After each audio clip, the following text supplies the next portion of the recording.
नमस्कार, आप देख रहे हैं विराट 24 न्यूज। विगत दिनों सिरमौर नगर पंचायत सीएमओ डॉक्टर सिद्दीकी पर दबाव बनाकर 1.5 लाख रुपए की मांग करने वाली एक महिला और उसके साथी के खिलाफ सिरमौर थाने में शिकायत दर्ज कराई गई थी। साथ ही पुलिस और मीडिया को वसूलबाजों के द्वारा फोन में की गई बातचीत और दबाव का ऑडियो उपलब्ध कराया गया था। मुख्य नगर पंचायत अधिकारी ने पुलिस अधीक्षक एडीजी के साथ अपनी पीड़ा कलेक्टर को बताई है। साथ ही वसूलीबाज महिला, जो अपने आप को बुलंद सोच की पत्रकार और आर्या मीडिया की कर्मचारी बताकर ब्लैकमेल कर रही थी, और साथ ही बुलंद सोच साप्ताहिक समाचार के संपादक अभिषेक द्विवेदी के खिलाफ ब्लैकमेलिंग और बदनाम करने के साथ साथ झूठी शिकायत की निष्पक्ष जांच कराकर दोषियों के खिलाफ कार्रवाई की मांग की है। पुलिस अधीक्षक कार्यालय पहुंचे सिरमौर नगर पंचायत के सीएमओ डॉक्टर एसपी सिद्दीकी ने बताया कि उनके मोबाइल स्टेटस में एक राजनीतिक से जुड़ी पोस्ट हो गई थी, जिसे अनजाने में उनके पोते ने स्टेटस में लगा दिया था। उसी स्टेटस को लेकर उन्हें ब्लैकमेल किया जा रहा था, जबकि उनके द्वारा उक्त स्टेटस को देखते ही हटा दिया गया और माफी भी मांगी गई थी। लेकिन लगातार फोन कर खबर वायरल कर देने की धमकी देते हुए 3 व्यक्तियों के द्वारा ब्लैकमेल किया जा रहा था और 1.5 लाख रुपए की मांग की जा रही थी। जब पूरे मामले को ब्लैकमेलिंग का पर्दाफाश किया तो उनके खिलाफ छेड़छाड़ की झूठी शिकायत दर्ज कराई गई। पूरे मामले को लेकर एडिशनल एसपी अनिल सोनकर ने बताया कि सीएमओ के द्वारा जो शिकायत मिली है उसकी जांच की जा रही है और जो भी दोषी होंगे उनके खिलाफ कड़ी कार्रवाई की जाएगी, जिससे कोई भी अधिकारी कर्मचारी बिना दबाव के अपने कर्तव्य का पालन कर सके। आइए सुनते हैं पूरे मामले को लेकर सीएमओ और एडिशनल एसपी अनिल सोनकर ने क्या और जानकारी दी है।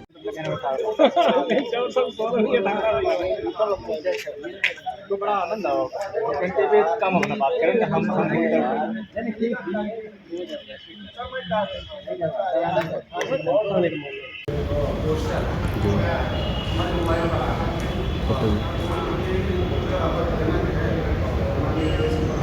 मामला था, क्या कहा, क्या उन्होंने आश्वासन दिया?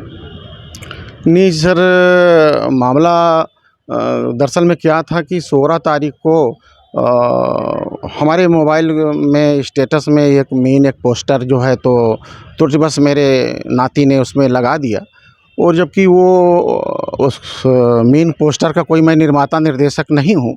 और जहाँ से वो मेरे मोबाइल पर आया था उसका भी प्रूफ है मेरे पास बीएसएस गुड़ विधानसभा से, और उसके उस ग्रुप वाले स्वीकार भी कर रहे हैं कि हाँ मेरे द्वारा भेजा गया था वहाँ।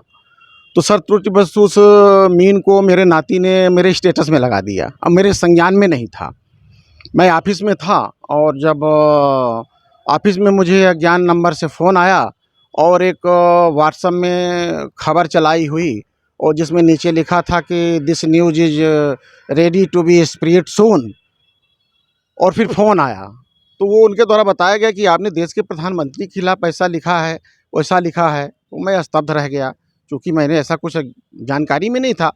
मैंने तुरंत स्टेटस देखा और उसको डिलीट किया। फिर उनका कॉल आ गया मैडम का, बोले मैंने ये खबर चला रखी है, तैयार है आपके लिए, आप क्या कहते हैं? तो हमने कहा कि मैम मैं इसके लिए सॉरी, बहुत बहुत सॉरी, यदि ऐसा हो गया है अज्ञानता बस, बच्चे ने गलती कर दिया है। तो मैं आपसे ही, पूरी मीडिया जगत से, सभी अधिकारियों से, देश प्रदेश के आम नागरिकों से सबसे क्षमा प्रार्थी हूँ इसके लिए, तो मुझे माफ़ कर दीजिए। तो वो बहुत सारी मने बात बताने लगे कि नहीं वो सज़ा मिलनी चाहिए, तब आदमी की दिमाग खुलती है, ऐसे तो हर आदमी कह देगा गलती हो गई है। आप कहाँ पर हैं? सर मैंने उनसे बताया कि मैं कार्यालय में हूँ। तो उन्होंने, मैडम ने कहा कि जो मैडम को मैं जानता नहीं था, वही जो उनका मैसेज आया था कि hello sir, Arya from media, तो उसको बाद में मैं उसी नाम से मैंने सेव भी कर लिया, क्योंकि उनका फ़ोन बार-बार आ रहा था। तो सर इसके बाद बोली कि मेरे कुछ आदमी आपसे मिलने जाएँगे 1 आध घंटे में, तो आप उनसे मिल लीजिएगा, देख लीजिएगा। हमने कहा ठीक है, मैं कार्यालय में हूँ। सर 1 से 1.5 घंटे बाद वो मैडम और उनके 2 अन्य साथी ये कार्यालय में आए मेरे पास, बैठे उठे।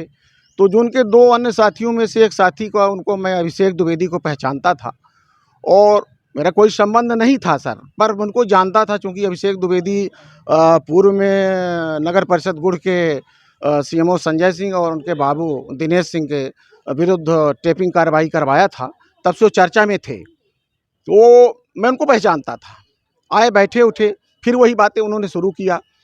तो मैं वहाँ पर भी उन लोगों से माफ़ी मांगा, निवेदन किया, जो दूरभाष भी कर चुका था, पर उनका ये कहना था कि नहीं इसके लिए कुछ करना पड़ेगा, हमारे हाथ से निकल जाएगा, और ये भोपाल तक बात पहुँच गई है, आप कब तक रीवा आएंगे?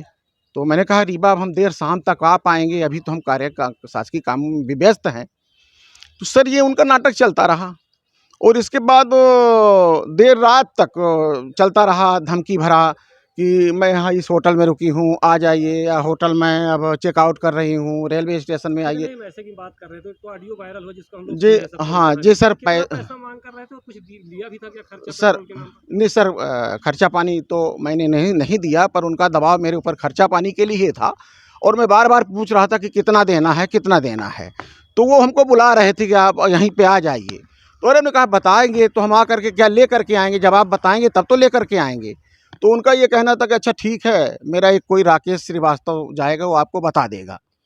तो सर बाद में वो एक ढट्ठी उट्ठी बांधे, मैं उनको राकेश श्रीवास्तव पहचानता तो नहीं, वो आए मेरे पास।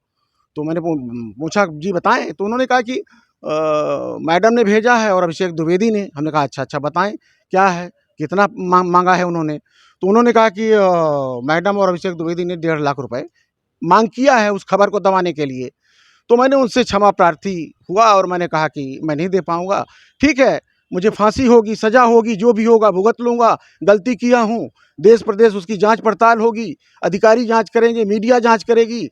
और मैं आपके भी माध्यम से एक बार पुनः उनसे माफ़ी मांग रहा हूँ, मुझे परेशान ना किया जाए, ब्लैकमेल ना किया जाए। आपके ऊपर छेड़छाड़ का आरोप लगाया है कि जब वो जी अपने कार्यालय पहुंची तो आप वो गलत ढंग से गलत नियत से हाथ लगाए, कुछ ऐसा अब शिकायत की जी है? मेरे संज्ञान में ये बात आई है। और चूँकि क्या है कि जब मैं ऐसी घटना रात में हुई तो मैंने 17 तारीख को सिरमौर थाने में जाकर टीआई साहब के समक्ष ये शिकायत दर्ज कराई है पूरे घटनाक्रम की।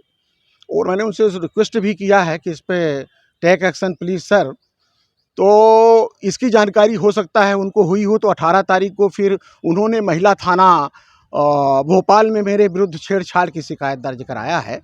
तो इसकी जानकारी सर मुझे तब हुई जब वहाँ से कल मेरे पास किसी टीआई मैडम का फ़ोन आया था कि आपके विरुद्ध ऐसी-ऐसी शिकायत दर्ज कराई गई है। तो उन्होंने घटना की सारी जानकारी मुझसे माँगा, मैंने उनकी घटना की सारी जानकारी मैंने उनको दिया। तो उनका भी कहना था कि यदि ऐसा उनके साथ घटना हुई, छेड़छाड़ हुई, तो सिरमौर में ही उनको एफआईआर दर्ज कराना था, महिला थाना रीवा में कराना था। घटना उनकी वहाँ हुई और भोपाल में की, मुझे भी उनकी बात पे संदेहास्पद है। मेरा बयान लेना काम है, तो मैं देखती हूँ उसकी जाँच करूँगी। अभी एडिशनल साहब ने क्या आश्वासन दिया, क्या मांग किया? नहीं सर, मैंने सोचा कि अब इस तरह की बातें चल रही हैं तो अपने ज़िले में भी वरिष्ठ अधिकारियों के भी संज्ञान में लाया जाए। तो माननीय अभी एसपी साहब से मिलने आया था, तो एसपी साहब नहीं मिल पाए। अतिरिक्त पुलिस अधीक्षक जी वहाँ से मुलाकात हुई और माननीय जी ने मुझे समय दिया और मेरी बातों को सुना है।